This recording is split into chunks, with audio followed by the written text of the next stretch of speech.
The reason I remember it was a Wednesday morning is because the pastor said, we have prayer meeting tonight. Why don't you boys come and join us? So that's how it happened. But after my sisters and family joined us about 6 months later, they really loved the music at People's and started attending there. My parents were regulars out there. I started going to the CNMA church, but attended People's quite often, and then got to know Dr. Paul and Dr. OJ, as you knew them well, very famous personalities in Canada. And when I was in my undergraduate studies, People's Church had the greatest following in the country at that time, the largest pulpit reach and so on. Dr. Oswald J. Smith was a very famed preacher. And for Dr. Paul Smith, who succeeded him, to ask me to preach there on a given Sunday was a stunner. I was just in my mid-20s at that time, and I said, how am I going to do this? Stand behind that pulpit, and, there were several thousand in attendance. But that showed you the kind of person he was. He was always an encourager of young people. So I attended quite often, but never became a member there. Well, you also then returned when I was pastoring there. Paul Smith passed away, and so you came and did the funeral with me. And then you remember we had Chuck Templeton there. That is correct. It was bizarre. Charles Templeton was someone who had been groomed in the same era as Billy Graham. Many thought a better preacher, communicated with Billy Graham. Well, but he fell away from the faith. Templeton actually preceded A.W. Tozer.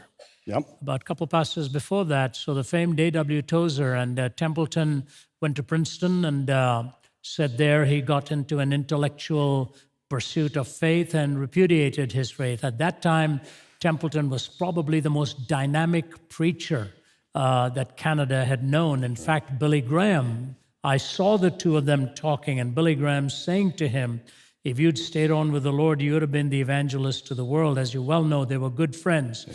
And Templeton, till the day he passed away, had the greatest admiration for Billy. And I think the behind-the-scenes story, John, you may also know, is they did connect before he passed away and had some very meaningful conversations on the phone. But to have this vociferous atheist sitting in the front pew while I was preaching at Paul Smith's funeral was quite a daunting situation, because he became a morning broadcaster and was heard all over the country, and really aggressive in his atheism, softened up. Yeah, he wrote a book at the end of his life called Farewell to God. It was quite sad. And I remember I took it on television and preached against it. And the next morning he called me. Really? Yeah, he thanked me. Really? He thanked me. It was quite interesting. But it was very surreal, because you were there as the famed Christian apologist, and he was there as the famed atheist, denier, and there we were at this funeral together honoring Paul Smith. So there are great Canadian roots with you. And one of the great honors of my life, for the family and you there, John, as the pastor, to be so willing to have me come and give the main address at Dr. Paul's funeral. Still fond memories of my friendship with him. He was much senior to me, but a very warm-hearted individual. Ravi, when we did meet 23 years ago, the world was a mess then. Right. But in the years that we have known each other, it seems that it's a reality. Things are, from a biblical worldview, appearing to get worse and worse. And in that 23-year period, you have been shaping and fashioning your message, your ministry. And now we find ourselves on the end of that 23-year period at this level in our friendship with this new book, Jesus Among Secular Gods. Why did you write this book? You invest. Well, your point is well made. When Dickens wrote The Tale of Two Cities, he said it was the best of times and the worst of times. That was the opening line of his book. If he had been living in our time, I wonder what it is he really would have said in describing the spirit of the age. In the 1980s, I remember watching Francis Schaeffer in Toronto. He came with Everett Koop, and he was speaking at one of the colleges. I was a youngster, just starting out, and I remember him making the comment that the day is going to come in the West when, if you mention the name of Jesus Christ, an average young person will say, "What are you talking about?" or "Who are you talking about?"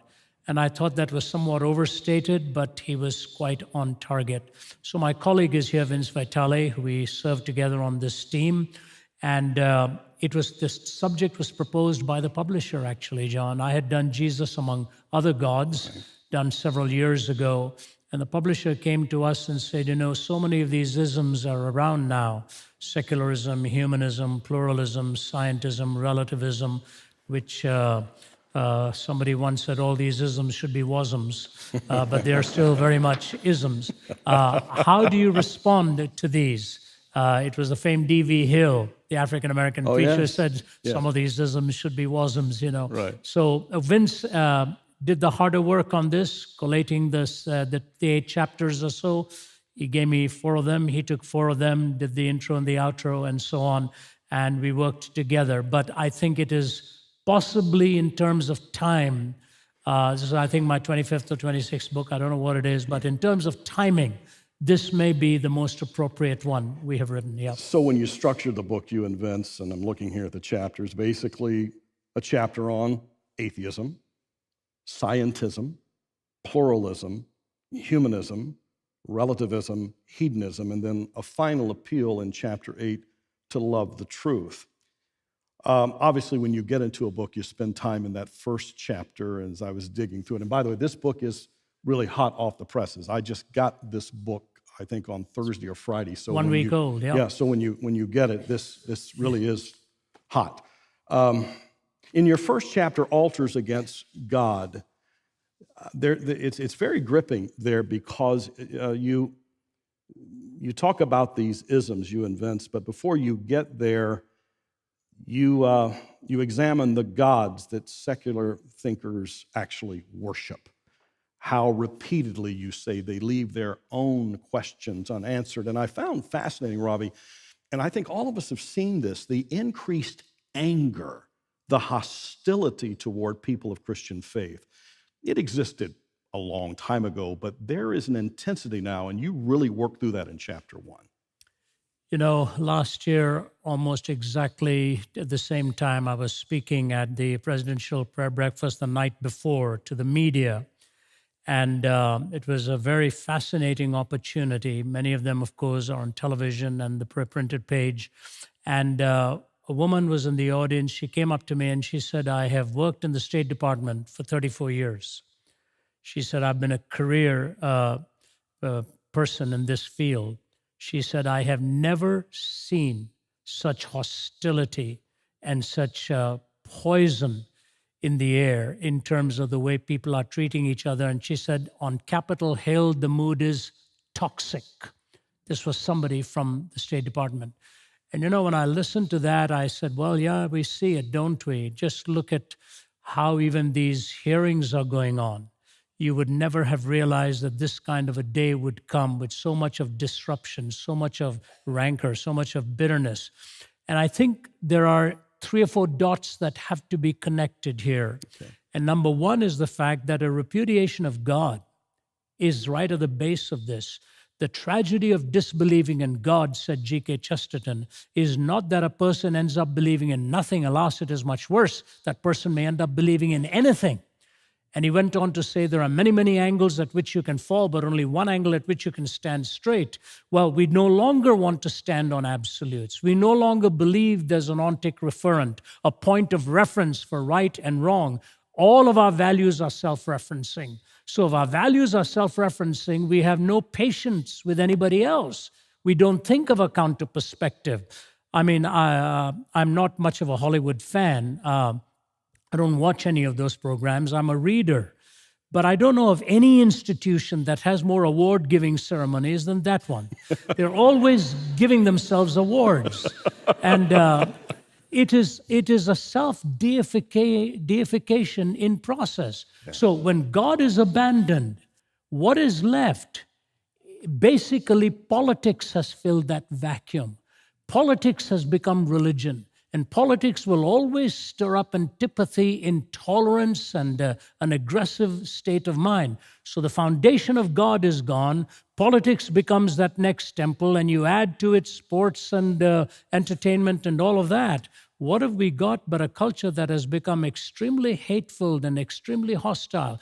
Do you know the only country in the world in which I've had to take security in the university settings is the United States? I've spoken in Indonesia, in Egypt, in Lebanon, in Syria, in all of these places. The only place where I've literally had to take people to protect us, it was one of the Ivy League schools. The anger, all of this under the rubric of tolerance. tolerance has really become a euphemism for, if you agree with me, we're okay. If you don't agree with me, I have no time for you. And I think this has come from a repudiation of a belief in God. We no longer have love or acceptance of each other, and we are living in some extremely precarious times. Just to present the truth, as you well know, has become a very serious challenge. It used to be where you go to university, did your open forum, fielded the questions, and came back. Now you literally are nursing in your own mind what kinds of questions are going to come to try and trip you up. The questioner is not often looking for answers. He or she is looking for a reason to cause you to stumble. And one wrong word and you're finished. And all kinds of slanderous statements are made and so on. Very tough. Just to point out, one of the leading Canadian universities, I won't name it, gave me an honorary doctorate 2 years ago, one of the most prestigious universities there. And the chancellor objected to my receiving that degree on the grounds of certain beliefs that I had. And the faculty stood its ground and demanded that he bring one statement out of my books or out of my talks that would prove his point. He couldn't do it. So they went through with the doctorate, and he was sitting there right front and center, just a few miles away from where you used to live in your days there. And he came up to me afterwards with his regalia and all, and he looked at me, grabbed my hand, and he said, "That was truly inspiring. I want to thank you for coming." And in one other similar situation, one of the faculty members came up to me and said, "Thank you for silencing the naysayers," when I knew that faculty member themselves as one of the loudest naysayers in the process. This is the West. Yeah. It's amazing. Let me talk about the West, because there are a couple of times, and you're quite strong about this. You say in the book, you believe that the world is skidding out of control, and that you wouldn't waste a solitary moment in the task of writing this book with Vince if you didn't believe that Jesus' answers provide the only coherent world view. The Death of the West, one author put it that way, is the title of his book. You're concerned. In fact, you say it several times that the West is in big trouble. Western Europe, United States, Canada, Western society. And you say that they are killing themselves, we are killing ourselves by atheistic propositions.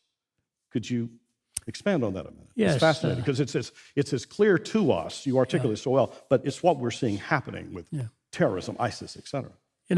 By the way, one of the things I want to say about this book, is worth the price of this book, is Vince's chapter on scientism. Because the academy today wants to build a scientific single vision, that science has all the explanatory power for everything about life. And yet, I say to you, when Martin Luther King received his Nobel Prize, what did he say? Unarmed truth and unconditional love will have the final word in reality. I believe unarmed truth and unconditional love will have the final word in reality. I asked the scientist, which of the sciences gives you the imperatives of unarmed truth and unconditional love? Those are metaphysical propositions. They're not scientific propositions. So if science has a single vision for this world, and yet we are depending on truth and love, where are we going to find it? We're not going to find it in the major discipline that's governing everything else, calling itself the queen of the sciences. So that chapter alone is really worth reading in the terms of this book. But the reason I think the West is on the verge of collapse is before the brute force of naturalism with its clenched fist and the inability to find ethical definitions, moral definitions. What differentiates us from all of the other living entities is that we have moral reasoning, the capacity for moral reasoning. Gertrude Himmelfarb, professor of history and culture, formerly at Columbia University, now professor emeritus, wrote a book, Roads to Modernity. She's a brilliant writer. And in an amazing chapter, she makes this comment. She says, the difference between the United States and England on the one side and Europe on the other side was one word.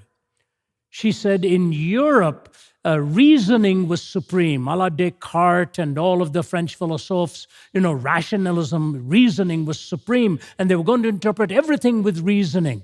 For the English and the Americans, it wasn't reasoning that was at the foundation. It was moral reasoning that was at the foundation of it all. And so she gives a whole chapter to John Wesley, and how between Wesley and Whitefield in their preaching, this moral conscience was stirred within us. Now, if we are going to go back to imitate Europe, and rationalism is going to be the order of the day, think of all the definitions we have lost in this generation. Just think of it. You see, the original temptation of the Garden of Eden was, has God really spoken? Is there an absolute? Is there a transcendent imperative? And beyond that, we were told to do everything that was given to us except to eat of the tree of the knowledge of good and evil, which means don't play God. Don't become definers of good and evil, because the day you do that, you're going to die. We have played God. And now we have no definitions. We have no definitions of sexuality, no definitions of marriage, no definitions of gender, no definitions of morality. All of these are with our feet firmly planted in midair. Can we really survive with the absence of definitions of that which for millennia have held true? Some definitions go back 5 millennia ago. We no longer believe in those. And that's why you say twice in that chapter on this issue that your opinion is just a matter of time. Yeah, and I think one more quick footnote on that is our inability to even understand other religions. Some of the comments I hear about counter perspectives and other worldviews, flawed, deeply flawed. So into this vacuum of a non-theistic, atheistic framework, naturalism or counter-religious perspectives are coming in like a storm, and without our definitions, we don't know how to stem the tide. Ravi Zacharias and Vince Vitale have written this book. It's called Jesus Among Secular Gods, subtitled The Countercultural Claims of Christ. There's a website at the bottom of the screen there as you're watching this with the book there in front of you, and you can simply follow the instructions there and order this book. You need to get it. I'd also encourage you to buy a copy for your pastor, for members of your staff. I also would encourage you, if you have a generations pastor or someone that's really working with students, buy this book and